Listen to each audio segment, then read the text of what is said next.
Tapi lihat lain kali. Gue bakal bikin karir lu berantakan. Jangan pikir saya akan ngerelain kamu ya. Asal kamu tahu aja. Sekarang perang baru aja dimulai. Rick, gue emang udah dilahirkan dengan Alisa untuk bersama-sama. Jadi apapun rencana jelek kalian itu nggak akan bisa memisahkan kita sampai kapanpun, Rick. Kamu lihat aja nanti, Van.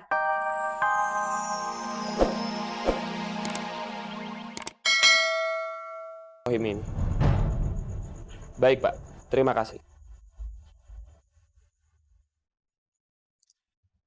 Pokoknya kita harus menang, Sa. Ini demi Pak Rohim, demi kamu, dan demi cinta kita. Kamu tenang aja ya sayang. Aku yakin kita pasti menang kok. Karena aku gak pernah putus berdoa untuk sebuah keadilan. Percuma. Ngapain kita capek-capek datang ke acara persidangan? Hari ini nggak bakal mengecewakan. Karena semuanya udah ada di genggaman kita.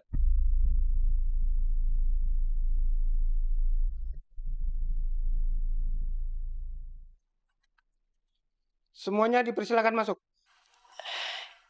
Ivan,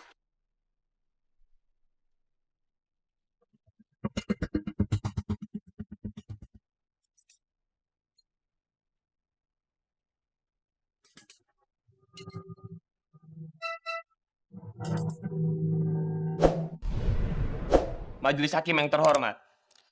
Semua bukti-bukti sudah ada dan sudah jelas. Dan semua bukti-bukti itu menuju kepada satu orang, yaitu Rohim. Mantan Satpam PT Kimia Lestari. Dan korbannya adalah bos dia sendiri, Pak Danang Burma. Keberatan, Pak Hakim. Pengacara sudah mengarahkan opini publik. Di mana asas praduga tidak bersalah, Pak? Keberatan diterima. Pak Erik, hati-hati. Anda tahu batasan kan? Maaf Pak Hakim. Setelah Anda melihat dan mendengar semua bukti-bukti yang ada, saya yakin Anda pasti setuju menjatuhkan hukuman seberat-beratnya kepada Rohim. Dan saya akan menceritakan kronologisnya sekali lagi. Supaya kita tahu siapa Rohim sebenarnya. Dia adalah seorang pembunuh berdarah dingin.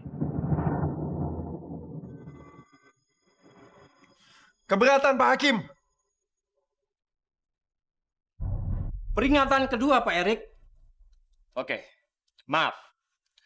Pada tanggal 10 Desember, pada saat semua karyawan pada pulang kantor, Rohim datang ke ruangannya Pak Danang.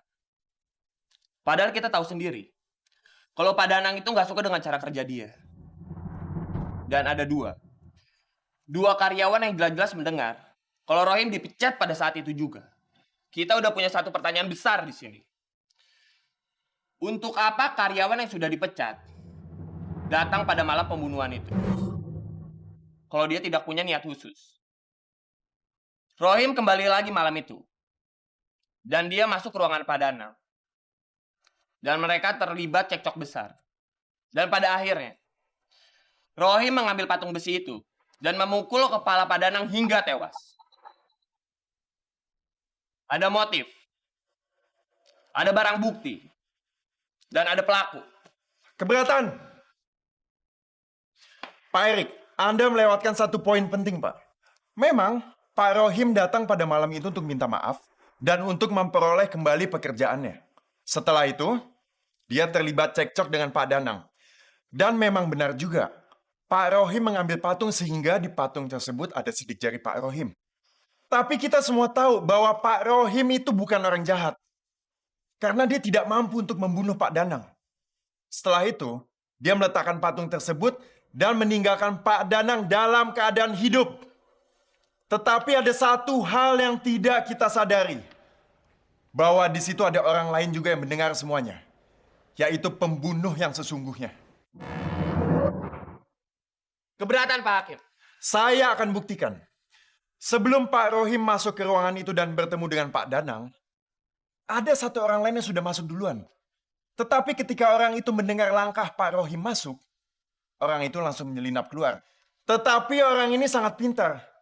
Dia tidak tertangkap kamera CCTV karena kamera itu hanya menyorot ke arah kanan, sedangkan dia keluar melalui sisi sebelah kiri. Setelah Rohim keluar, orang itu masuk lagi. Dan apa yang dilakukannya? Rohim masuk ke ruangan itu dan bertemu dengan Pak Danang. Ada satu orang lain yang sudah masuk duluan. Tetapi orang ini sangat pintar. Dia tidak tertangkap kamera CCTV karena kamera itu hanya menyorot ke arah kanan, sedangkan dia keluar melalui sisi sebelah kiri. Setelah Rohim keluar, orang itu masuk lagi. Dan apa yang dilakukannya? Dia mengambil patung itu dan menggunakannya untuk membunuh Pak Danang.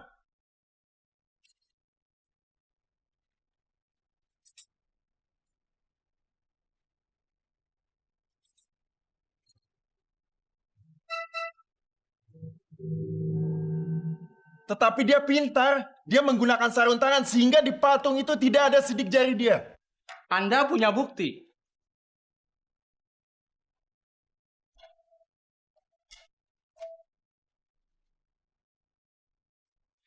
Pak Hakim, berikut ini adalah bukti pertama dan bukti kedua.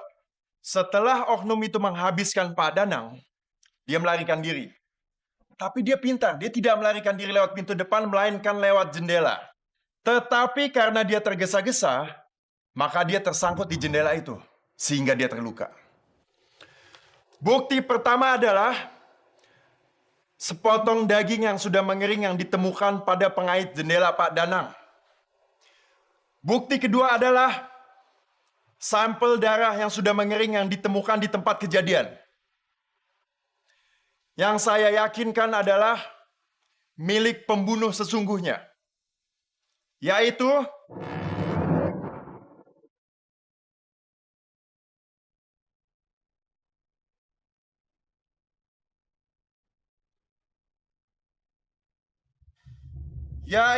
Pak Daniel, anak dari Bapak Danang.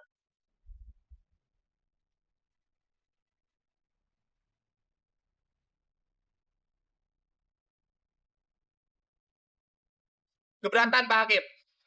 Pembela sudah memfitnah klien saya.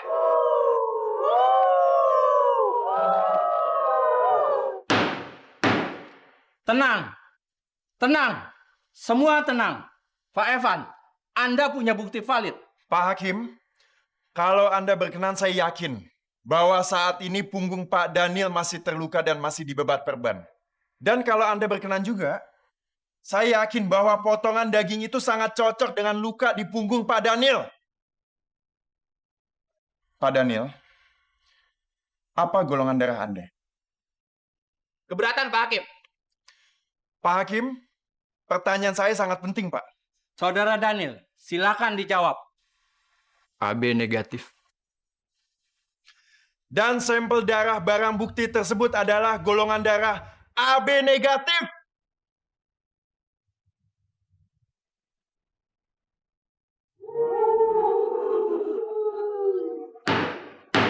Tenang, tenang.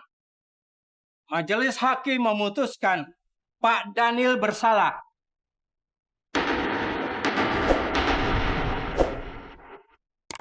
Alhamdulillah.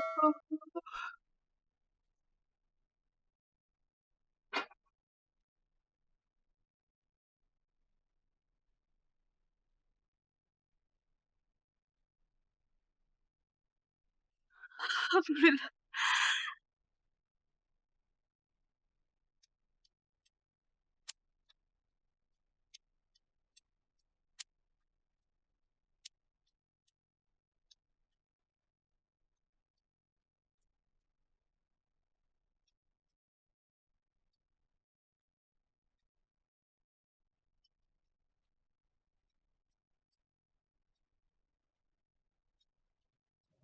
Tunggu, Van.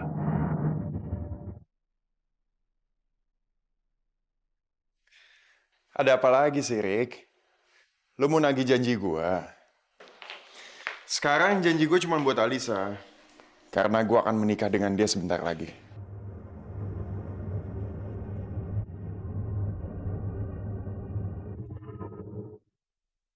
Kali ini lu boleh menang. Tapi lihat lain kali. Gue bakal bikin karir lu berantakan. Jangan pikir saya akan ngerelain kamu ya. Asal kamu tahu aja. Sekarang perang baru aja dimulai. Rick, Gue emang udah dilahirkan dengan Alisa untuk bersama-sama. Jadi apapun rencana jelek kalian itu nggak akan bisa memisahkan kita sampai kapanpun, Rick. Kamu lihat aja nanti, Van.